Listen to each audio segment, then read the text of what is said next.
స్వర్ణ, ఏంటి నువ్వు చెప్పేది? అంటే నువ్వు దయ్యానివా? వెనక్కి వెనక్కి నా అడుగులు పడ్డాయి. ఈలోపు స్వర్ణ తన అసలు రూపంలోకి వచ్చి గట్టిగా నవ్వటం స్టార్ట్ చేసింది.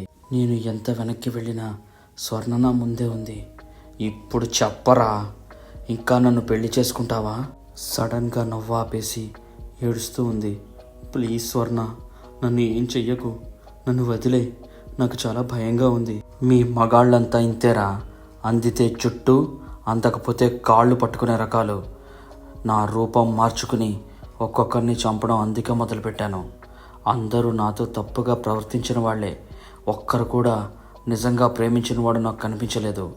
కానీ నువ్వు అలా కాదు, నన్ను పెళ్లి చేసుకుంటాను, అమ్మలాగా చూసుకుంటాను అని ఎంతో నిజాయితీగా చెప్పావు.